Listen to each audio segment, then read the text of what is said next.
Hello, my name is Edwin. This is Jeff. And this is Frantic. What is going on? This is Tilted, Not Stirred. Woo!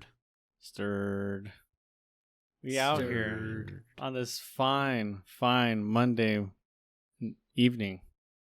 I was gonna say afternoon. Monday afternoon. Yikes. Yeah. But yeah, no, It this is is afternoon. getting late. It is Monday, July 18th, as the day of this recording. Oh, cool. We're gonna Maybe start we doing should dates. maybe we should start doing that, just Yeah, so I think that's people pretty know good. where we're coming from. Yeah, and it's a Monday. It's nice and snowy outside. Or as Jeff coined it, this is the what'd you say, Jeff? The coldest summer for the rest of our life. Yeah. Mm-hmm. Yeah, it was a good one. I went to go wash clothes today, and damn, it already sucks, but doing it during the summer sucks even more. Yeah. So, we'll survive. So yeah, other than that, we're gonna talk about the mind today. The mind. The Mind freak. Jeffrey Mind Freak. Are you ready? I'm ready. All right, well, then roll the intro.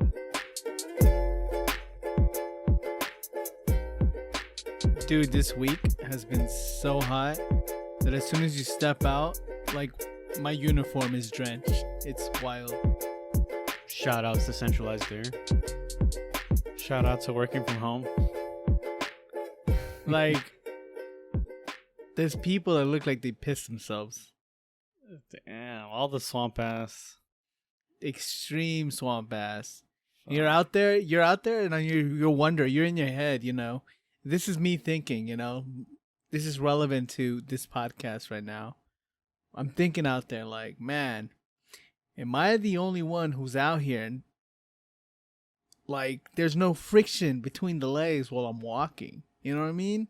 It is fully lubricated in all areas. With ball sweat. Amazing. It's kind of That's- fucking gross. Yeah, I think about that all the time, Edwin. I think Yeah? about your ball sweat. Yeah, I do too, man. I do too. Especially when I'm out there, it's fucking shitty. And I'm like, am I the only one who can smell my balls? I hope I'm not. And apparently that's everyone. Everyone out there working in the heat with a uniform. I bet. Jesus. Yep.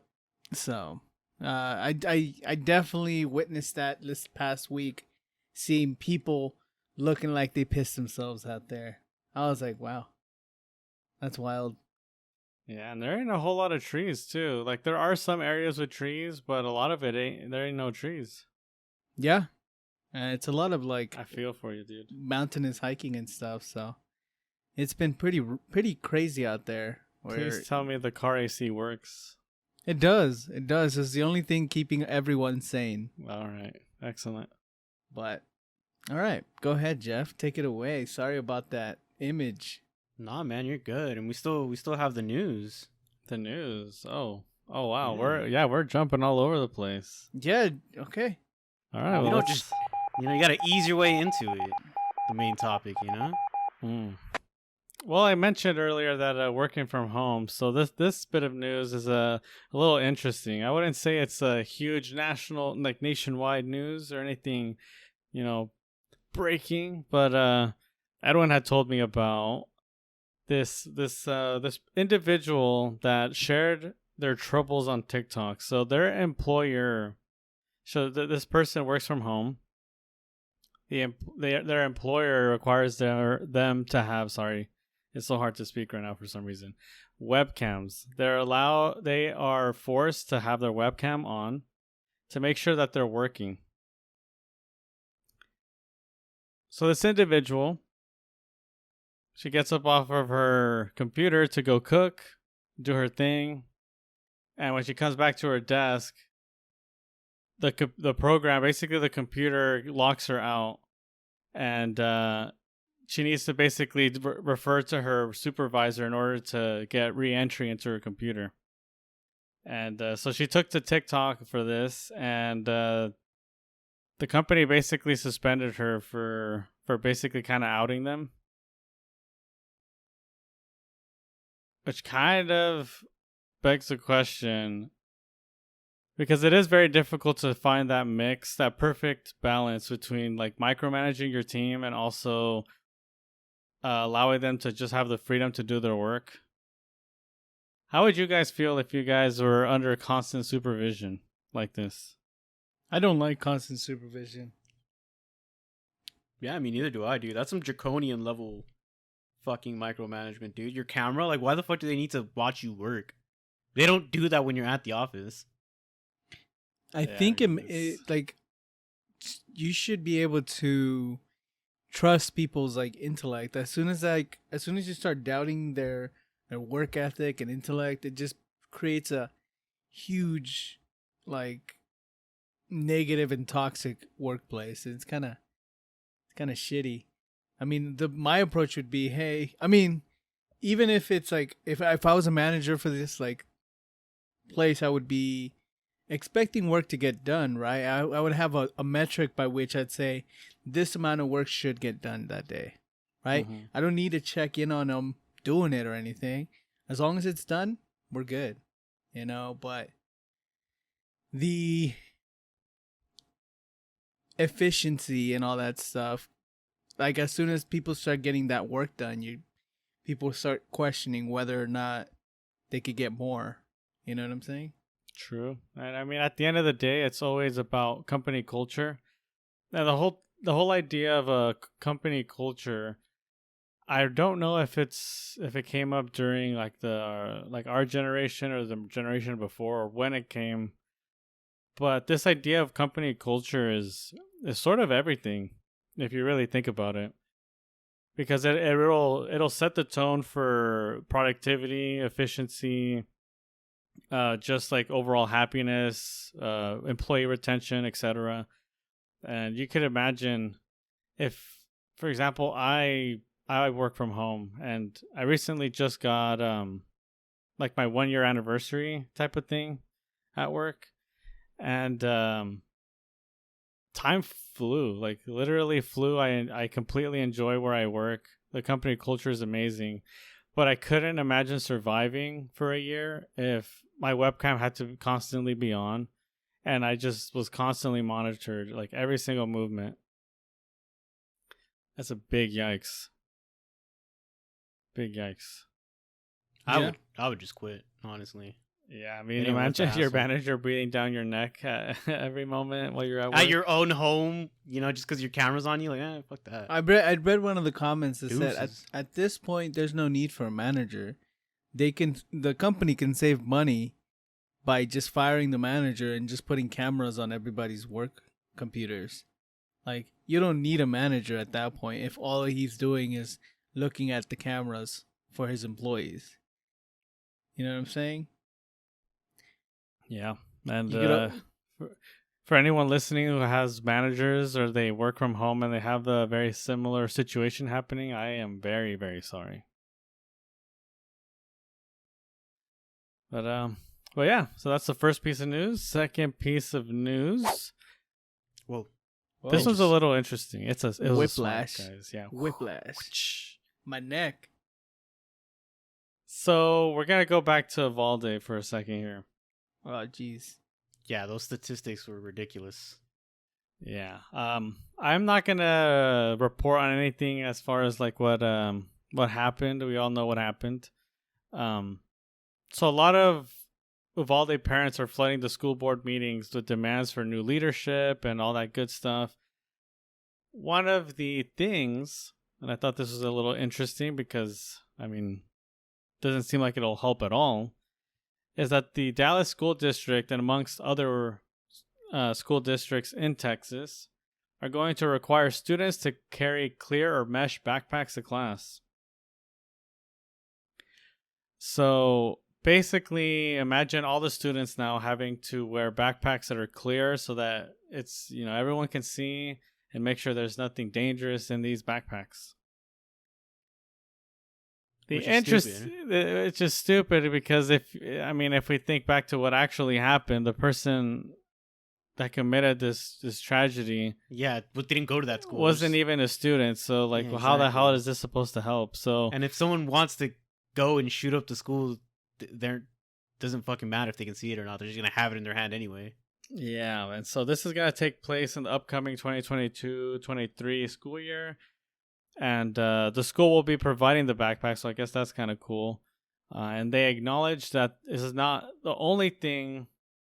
That this measure is not going to be the only thing that they're going to implement, and it's like not the end all be all to eliminate safety concerns. So I guess they like, yes, no. What do you guys think? Is this even a positive or is this a negative?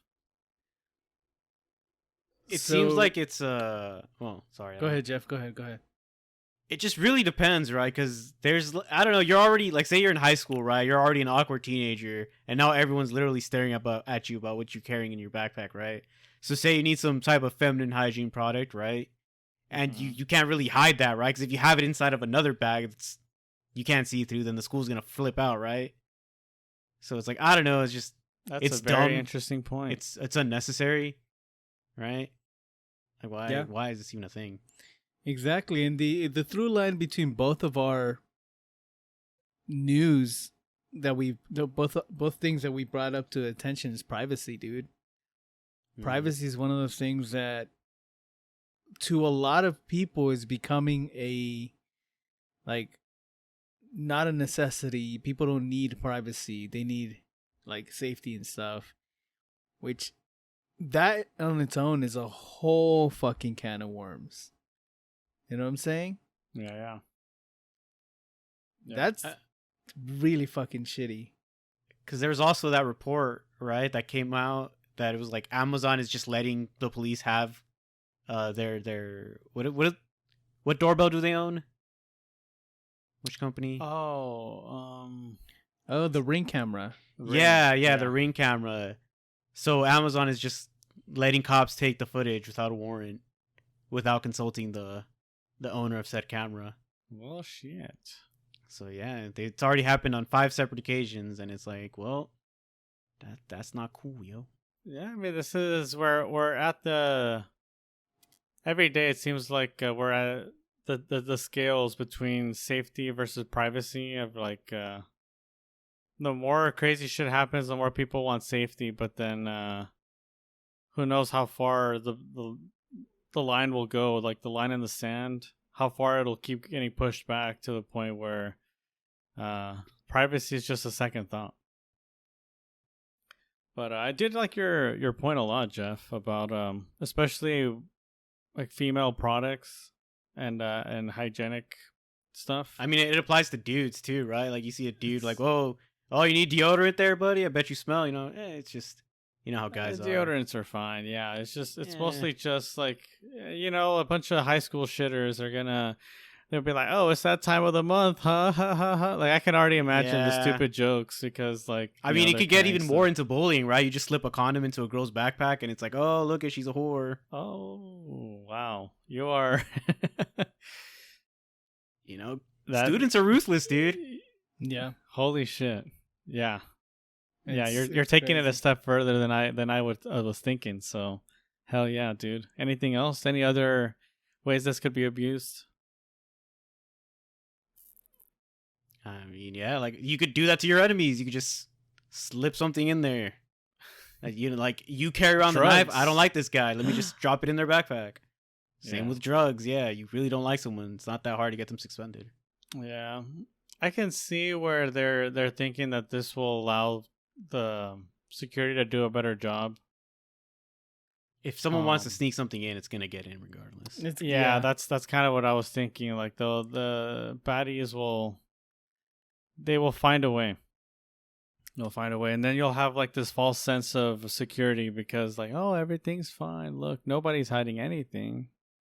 Yeah, and a less serious note, right? It's just kind of like frivolous, but as a high schooler, as a grade schooler, I guess, one of the cool individual things about yourself and your personality is what kind of backpack you choose to rock with.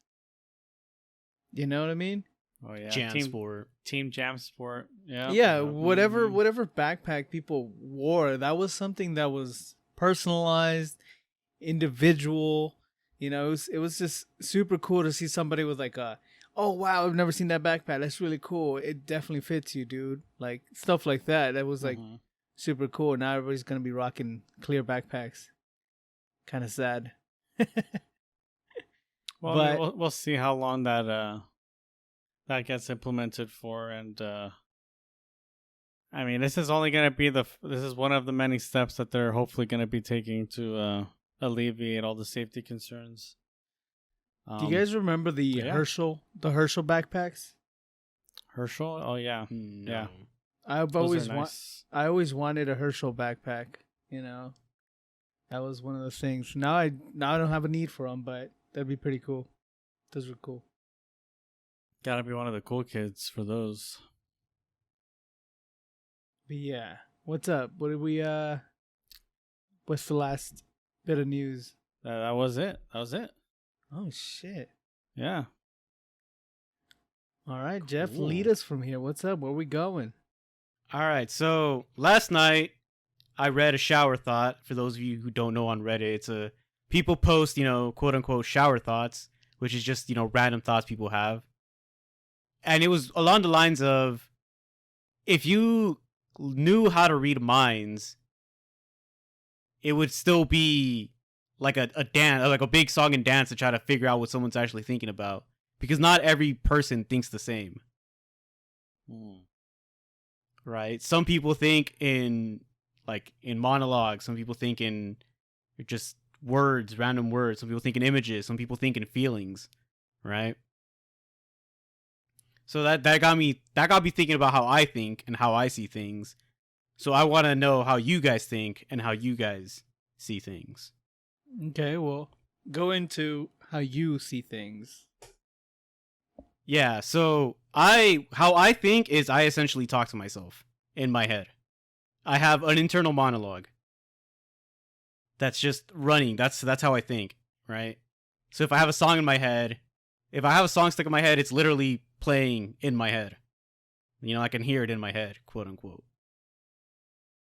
When you talk to yourself, do you ever say like, "Wow, Jeff would really like to eat right now"? No, I don't speak in the third person. You don't speak in the third? Nah, I refer to myself as myself. But I do, in my mind, my name is Jeff, right? So if I'm like, come on, Jeff, if I do need to speak in third person, then I refer to myself as Jeff. I don't think I've ever said in my head, "Come on, Frantic." I don't think I've ever said that. No, you don't pump yourself up like, "Come on, Jeff, you got this." And I'm like, No, yeah, I never say I my do own got name this. to myself. Oh, okay. See, there Wait, you go. That's holy a difference. shit. Do you The ever only- do that, Edwin? No, I really Come on, don't. Edwin, you got this. Come on, Edwin. Yeah. Nah. Sometimes you just gotta pump yourself up, dude. Edwin, you're such an idiot. Hey man, what the fuck? No, these are your thoughts. No, not oh mine. yeah, clearly. Yeah, this is. No, oh my god, like it's so weird that you would. It's weird to me now. I don't do it like weirdest- every day, right? It's Like just, trying to think of what I think. The weirdest way that I've caught myself thinking is when I have to translate something. I was learning French for a while. I'm still kind of trash at it. But French, if I was to tell you exactly what French is, it's a mixture of two languages that I already know. It's a mixture of Spanish and a mixture of English put together, right? And that's the way I visualize it. So whenever I'm reading French, my mind is thinking about it in Spanish, and then I have to translate that in English so that I can tell you what that means in French. All right? And when I'm speaking in sentence structure and stuff, because it's so similarly close to Spanish, I think about French as in Spanish as well to formulate sentences. So that's the only reason and way that I've kind of realized that that's the way I think. But in my everyday, it's not as roundabout as that. I took a German class. Well, I took 2 German classes at Cal Poly, and I remember my German teacher. She told us not to do exactly what you just did, or like what you do for French, like Well. to when you visualize German because it's very close to English. But she said, like, when you're speaking German or when you're learning the German words, don't try to equate them to English words. Just learn them as they are and apply like a meaning to that word in German. But don't think it like, oh, this word's kind of like this word in English, so this is how I'm gonna connect it to. Because The reason why that doesn't work for German is because it's not Latin based. So Latin based languages you can do that in. If you already know a Latin language, you could always guide yourself through another one. So Portuguese, a Portuguese person starts speaking to you, you're going to be able to pick up what they're laying down. An Italian person starts speaking to you, you're going to be understanding of that because you speak Spanish. Now French is the same way as well. But because German, is it a Bavarian? What Yeah. kind of? Yeah.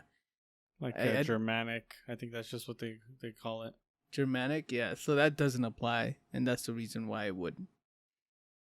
Cool. Well, I mean, I didn't take any kind of crazy formal Spanish or Latin language course, so if that's what it is, then I'll take your word for it. Yeah. But you saying that, Edwin, did make me realize that I kind of think how I would speak. So if I were to try to think in a different language, like say Spanish, my thoughts significantly slow down. You start Because buffering? now I'm trying to translate the words, you know. You really can't think of something like, I mean, it's seamless. You don't, you really slow down your thoughts? It's not that my thoughts slow down, it's that my internal monologue slows down. If that, Well- you know. Because like I said, I think in an internal monologue.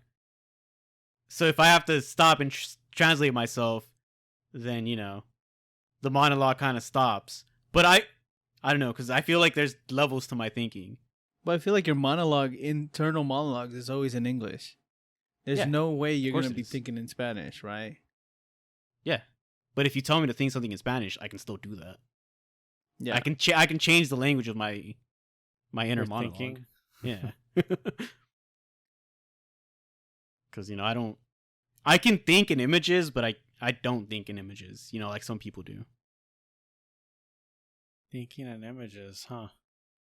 Yeah. So let me give you guys a thought experiment real quick. Okay. I want you guys to close your eyes Okay. so you can get a good image of it. They're definitely closed. All right. Now I want you to picture a table. Okay. On that table there is a ball.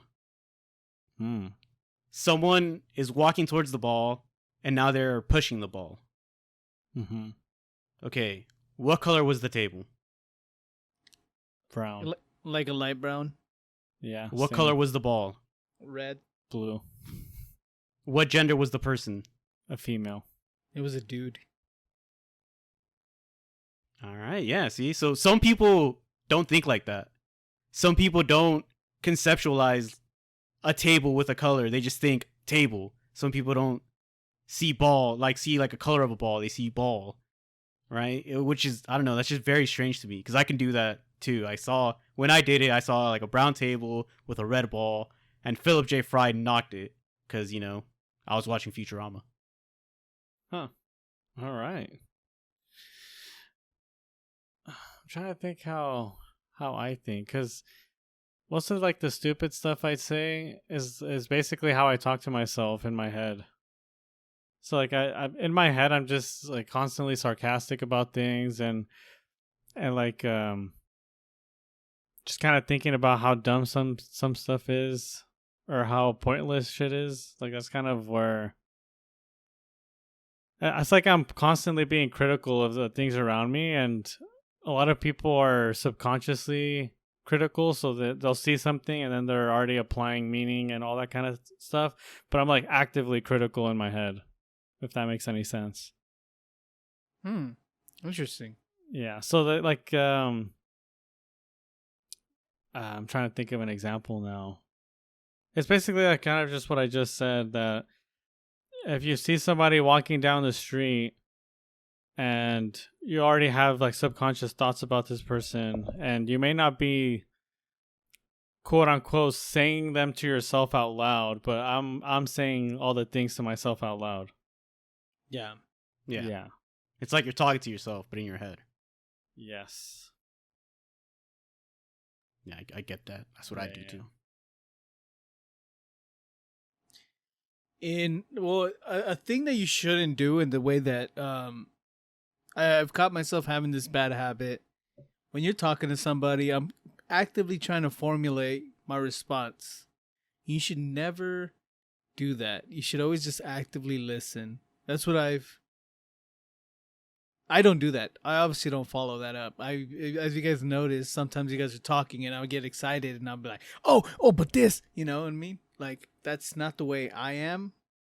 But I know that you shouldn't do that, and I know it's a horrible habit of always trying to formulate your next thought or in response to what's happening in front of you or what you are currently talking about with somebody. You know what I'm saying? You come off as inconsiderate, or that you really didn't care and you just wanted to hear yourself talk again. When in reality, you're just excited about whatever the fuck's happening. But that's my reality, I guess. Yeah, I remember you were telling me about this one day where you were saying that, so I would purposely try to like stop your thought process. And I did it once and it was pretty funny because you were just like, and I was like, ha, gotcha. Yeah. That process isn't very, I mean, yeah, I told you that I actively try to formulate my responses and stuff by predicting what you're going to say. But in reality, when someone takes me off a loop, it takes a while to buffer, and I'm like, oh, whoa, something weird happened, you know, something unexpected happened, and therefore you caught me that time, I guess. Oh, that's my favorite. When some unexpected shit happens, where like you see something happening before you, and then when it just goes completely different, you're just like, wow, I didn't even know that was an outcome possible. I don't think that far ahead, you know? I'm very in the moment thought. Like, I remember this one time I was at work and I was, when I was still working at Amazon, and I was staring at my phone inside my car, right? So people couldn't see me. A manager comes up behind me and was like, hey, are you on your phone? Without skipping a beat, I lift up my scanner. I'm like, I'm just looking at my scanner. And she's like, oh, okay. And I was just like, damn, I really just lied without a second thought. Huh. You're a lying ass. What? Hell yeah, dude. That's the first thing I learned from Amazon. I had no idea you're this kind of person, Jeff. You're a deceiver. That's why I'm constantly in awe of like freestylers or people who can, like, improv people who can just, as soon as they're presented with a situation, they can straight up, they can just execute.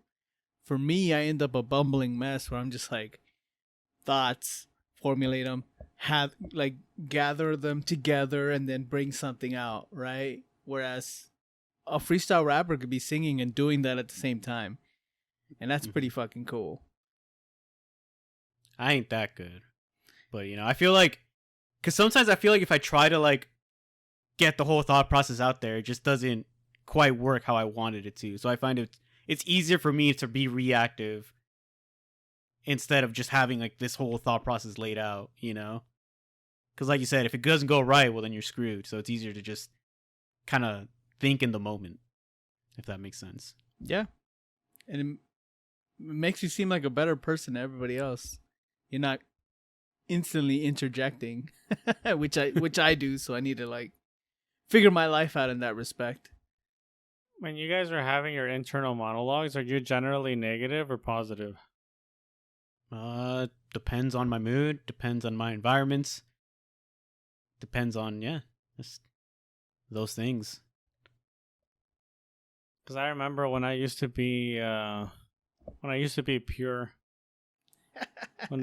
I used to, you know, I hadn't indulged in the pleasures in life. And I was just, you know, I was a good person, or so I thought. And then it wasn't until I fucked up once really badly where I realized, you know what, I'm just as bad as everyone else. And like my way of thinking completely changed. Because before, I never really thought myself possible of doing something evil.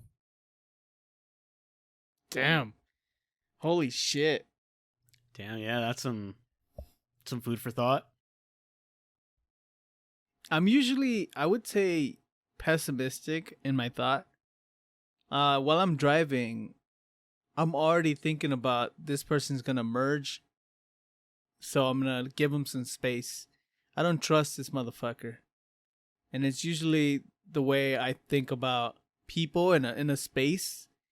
If I am in a space in which someone has something that can cause me harm or something like that, I automatically don't trust this person. I have to do my utmost to keep myself at a safe distance or whatever has to happen for me to stay safe. Self-preservation and all that. It's kind of weird. Is that instinctual or is that just your thought process? Like, are you actively thinking about scenarios and are you taking premeditated steps? While I'm driving, I'm constantly keeping, like, I don't stay in anybody's blind side ever.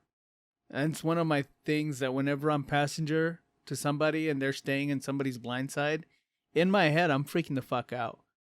Either if I can't pass them, I'll slow down and let them have that space. So I'm actively not trusting whoever is in the same vicinity as I am. And I guess that's a very pessimistic way of thinking about things, but I guess it's for self-preservation. But in my head, everybody's an idiot until proven otherwise. Nice. Which is not good. I feel like for driving specifically, that's not a bad idea to have, because I don't actively seek out, like, you know, traffic, but if I see someone getting a little too close and I'm like, all right, let me pull back or let me pull ahead, you know, stuff like that. But I'm not like, you know, constantly checking out, you know, I would say I'm a safe driver, but I'm not like full 90 degree scanning everything around me, you know. Most of the time I'm just jamming out to what's on the radio. And then I like, things do catch my eye quick though, so that's why I like, you know, I'm still reactive. If I see someone coming up and I'm like, oh. Just thinking about what Edwin said about people are idiots until proven otherwise.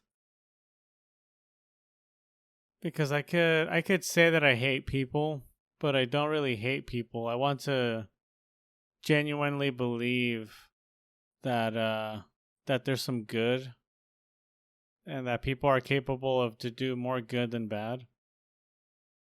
So in my head, people aren't necessarily idiots until proven otherwise.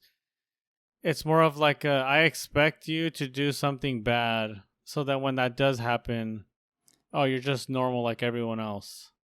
You're not like a truly exceptional person. But what if someone's around you and they're just genuinely nice people? There's people that just come across as everyone loves them. Everyone's like, yeah. And those are... And you gotta be extra cautious of those people. And those are the truly exceptional people.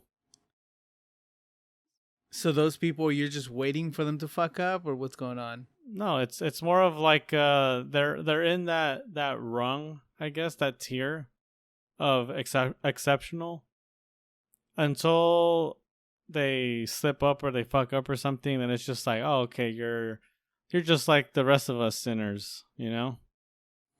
Damn, you guys have some crazy pessimistic views. When I see someone, I'm just like, hey, that's a person. And then I make a judgment on them based off of an interaction, you know? Or if I see someone do something stupid, you know? For me, it's like, that's just a person until I see what they're doing, you know? I don't judge someone just like randomly on the street until they do something. I've been told by a coworker told me this, and it still lives in my head rent free.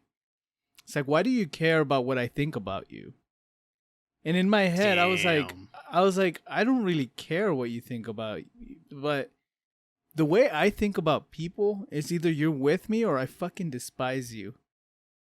Jesus. There's no in between. Yeah, holy shit, dude. And that's why I try to be friends with everyone, because if you're not with me, you're really not with me, and That's why I try to keep everybody in my best graces, because like that's the thing. That's why I'm like I'm not actively seeking to be everybody's friend. I'm just actively seeking to keep everybody in a positive light in my eyes, because it's one of the things that's always freaked me out, especially with friendships and stuff, that I can easily cut people from my life, like extremely easy. And then like one day to another, I don't exist for you. And it's always scared me. And it's like one of those things that someone said, why do you care about what I think about you? I'm like, no, I care about what I think about you. So it's kind of scary. So there's no gray. It's just black or white. Either you're with me or you're against me. Yeah.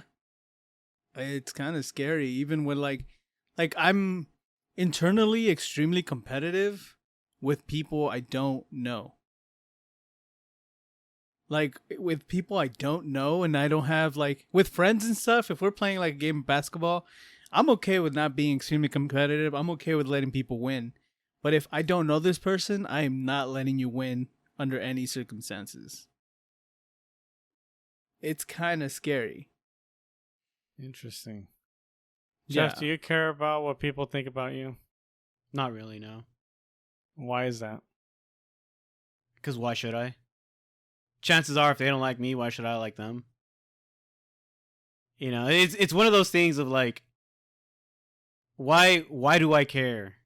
You know, like I guess it does depend on the person. Though. Like I care about what my friends think about me, to an extent, right? Like I would hope you guys like me, you know.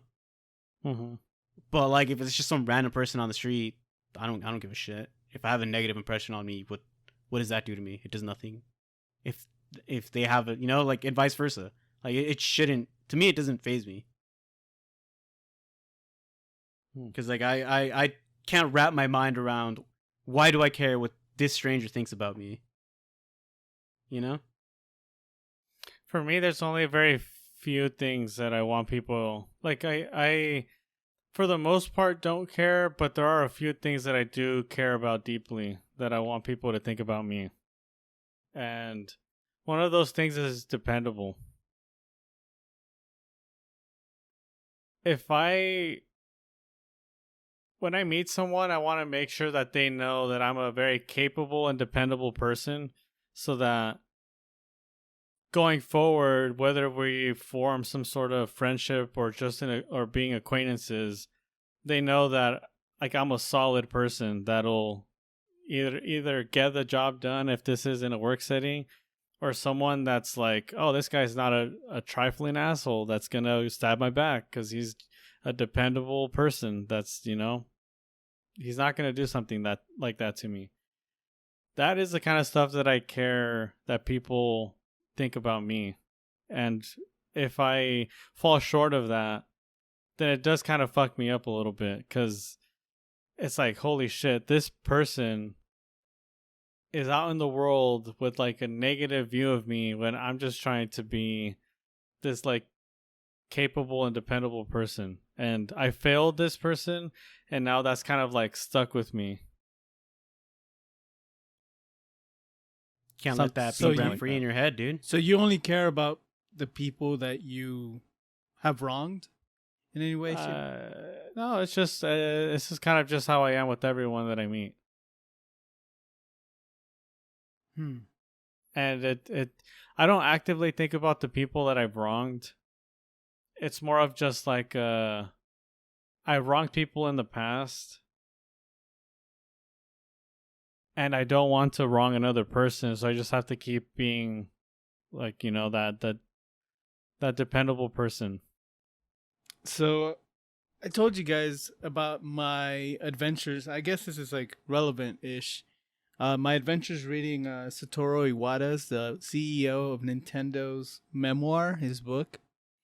I was reading through it, and he described that there's two types of workers. Since he was a manager and CEO of Nintendo, he described two types of people that are in a work setting. He described the people who are positively motivated and the ones that are negatively motivated, right?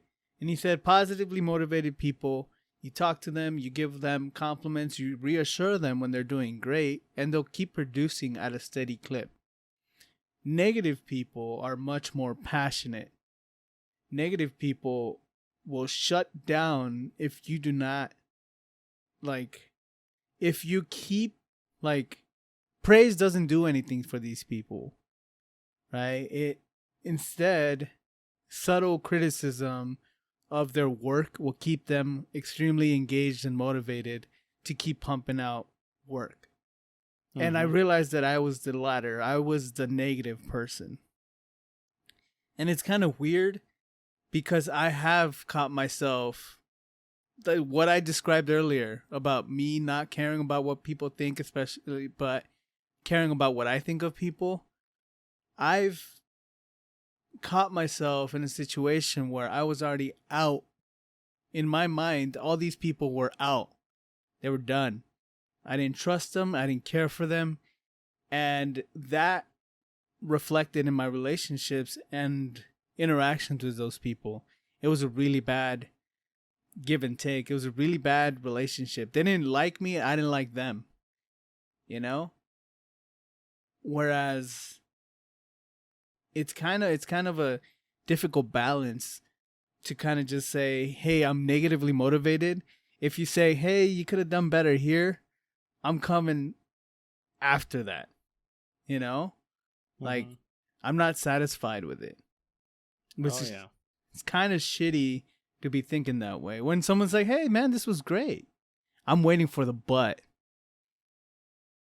That's so funny because at work, like I work from home, right? And so obviously I use like Microsoft Office and like, you know, Word, PowerPoint, Excel, etc. The amount of times one of the people on my team have like thanked me or congratulated me or told me like, oh, you did a great job. The amount of times that I've actually told them like, yeah, well, I just put some numbers on the Excel sheet, like nothing too crazy. Like I just don't accept. I don't accept compliments for things like that, I guess. But I feel like this goes back to how you think, right? Because you said you think in a pessimistic kind of way. Yeah. So I guess you kind of have to like accept. You know, you gotta. I guess to be able to change your mindset, you gotta kind of accept that. Hey, I did good. Go, frantic. You know, that's when you use. That's what you call yourself by your name. Like, yeah, fuck yeah, frantic. Got this shit. I've people at work don't tell me Happy Friday because I told them like I hate this. Like, please don't. It's just a Friday. It's not a Happy Friday. It's not a Happy Monday. It's just Monday. It's just Friday. Or they're like, oh, good morning. It's just like it's a morning. Oh shit! I'm just catching myself now that like based off of what Edwin's saying, it's like I'm thinking of like how I do stuff, and I'm like, holy shit, I'm negative as fuck. Yeah, it took me a while to kind of realize this too. Like a lot of introspection has to happen for you to kind of realize that in your head, like outwardly everybody's like, man, you're always cracking jokes, you're always smiling and stuff, but inside I'm doing this for my own good. But on the inside, what I'm really thinking about is how does this affect LeBron's legacy? How does this affect LeBron? Oh man, every time I see somebody on an Insta, because I have Instagram, I don't have TikTok. I don't know how the TikTokers go, but on Instagram, whenever anybody posts anything, there's got to be at least one person in the comments is like, yeah, but how does this affect LeBron's legacy? And it's just like, oh, there it is. I'm gonna like that comment. Yeah, I mean, it's based on reality. Every single time anything happens in the NBA, ESPN finds it a good talking point. So Fox Sports, FS1. Yeah.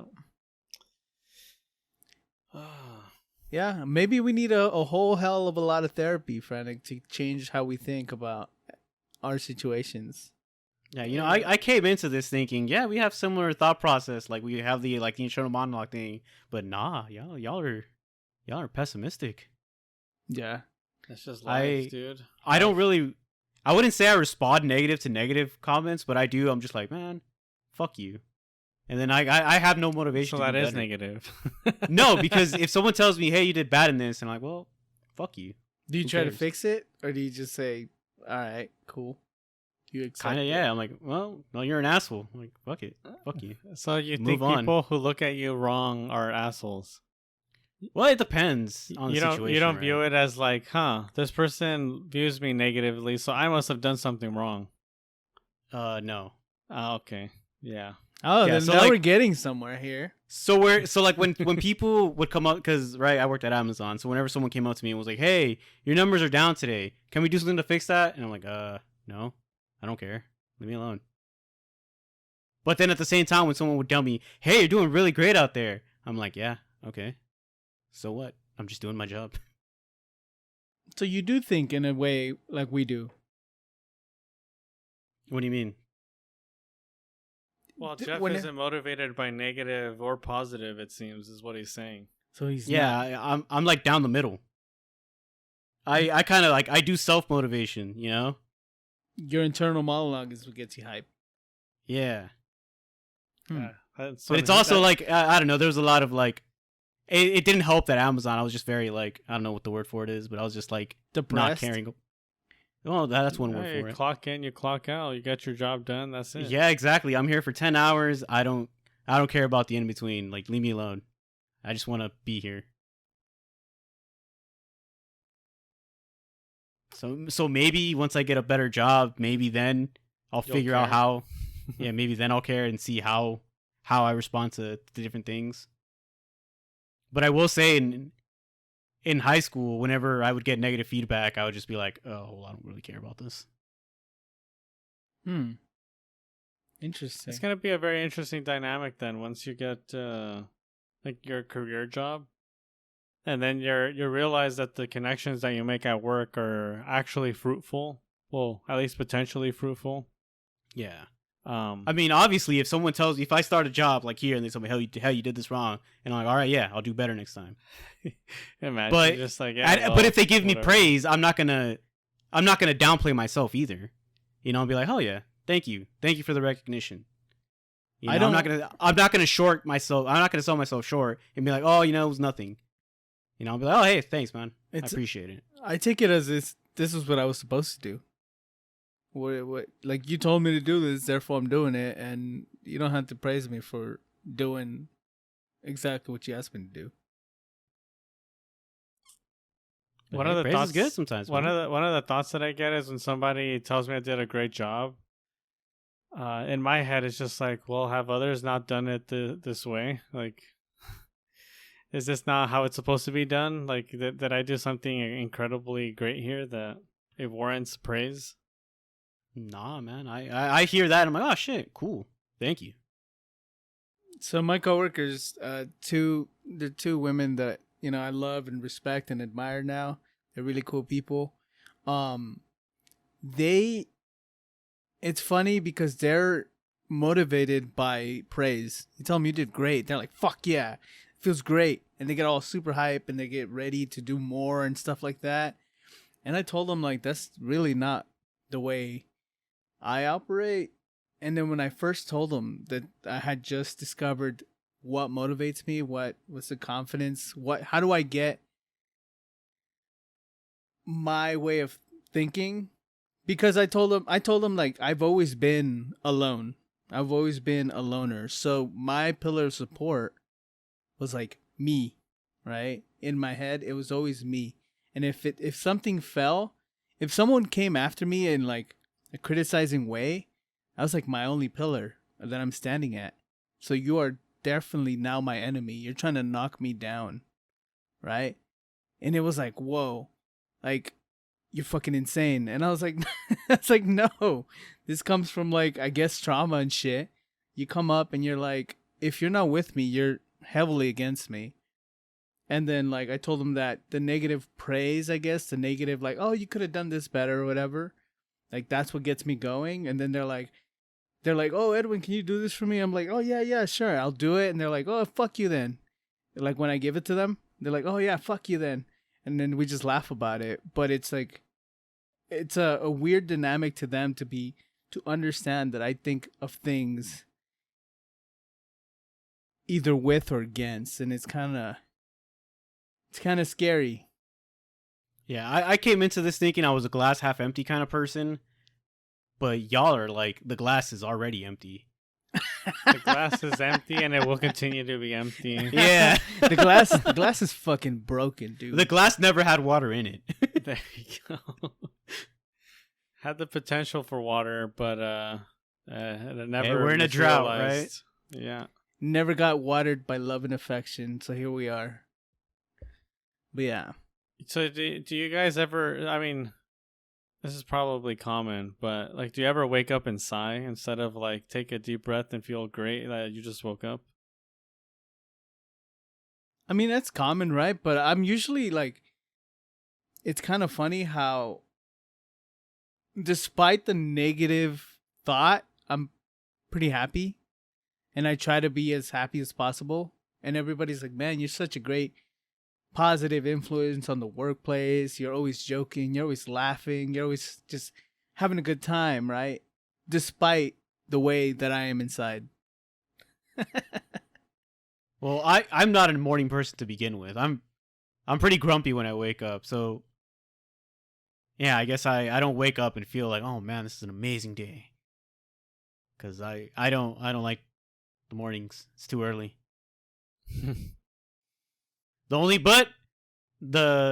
I find solace in the fact that hell yeah, I can eat breakfast food.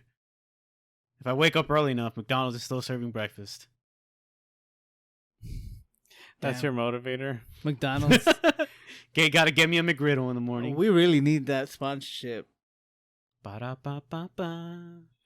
Oh, I like that. I guess the only one here. McDonald's hit me up. The only one here who's in on McDonald's is you, actually. So I have a confession to make. You went back? You went back. I went back for a Mcgriddle. I had to, dude. McGriddles are so fucking good. Let me give you a virtual hug through the monitor. All right, I have a confession to make too. Oh. The chicken McGriddle, I just had it this week. Just a basic chicken McGriddle. Tastes like ghetto waffles, and I love it. Ghetto chicken and waffles, and I fucking love it.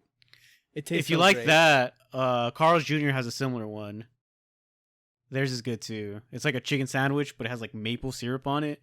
That's just pretty bomb. Ooh. All right, this has been a crazy therapy session, I guess, of how we think. We didn't even dive in as to why, like what the childhood traumas. Me and you don't have dads. There you go. Done.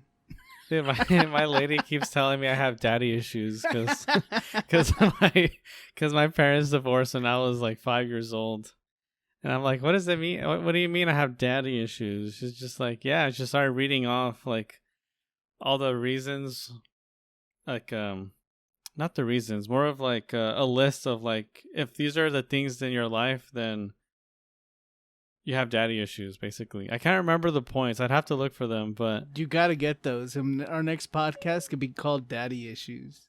Yeah. Actually, y'all should watch Field of Dreams in preparation for this Field of episode. Dreams? Yeah, Field of Dreams. It's a very, very heartwarming movie about a man with father issues.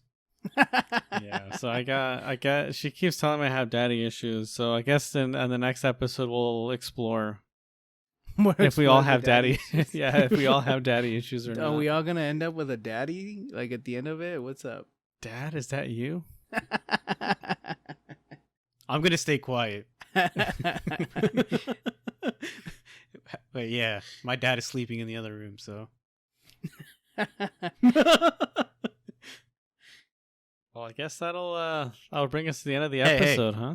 Any closing thoughts? This is this is Jeff's podcast, dude. Thoughts. Oh, this is closing Jeff's thoughts. I'll see myself out. No, that's good. That was good. Closing thoughts, I guess. Despite of my pessimistic ways inside my head, I try not to come off as that. And I'm generally a happy person. Don't be worrying about me. I learned that my glass was half full this whole time. I think if somebody is going to take anything away from the episode, I think that perhaps you should probably kind of do some internalizing and think about like what kind of person you are. And one thing I will say is don't label yourself something because you think that you should be that thing, or that you should think a certain way because of your upbringing or because of your ethnicity or because of, what have you, whatever way you choose to categorize yourself. You don't got to think the same way as everyone within that category. So I would say continue to be your unique self, as cheesy as that is. And just keep it pushing. Wait, do you have an aw? Push the button. Push the aw button, dude. Oh, you want the... Yeah, well, I wasn't going to... God, there you Okay. go. Yeah. Aw. But yeah, I guess that's it. All right. All right. Where can they find us? You can reach us at our website, tiltednotster.com, or at our Instagram. You can listen to us on iTunes, Spotify, and YouTube. Remember to join us to share your questions and voice your thoughts on what has you tilted. Nutsered. Don't voice your thoughts. I don't give a fuck what you think. Happy thoughts, Edwin. Happy thoughts. Oh yeah. Sorry. Namaste. Oh yeah, sorry. Namaste negative. The fuck? Got him. Bye. Have you considered filling the rest of your cup, Jeff?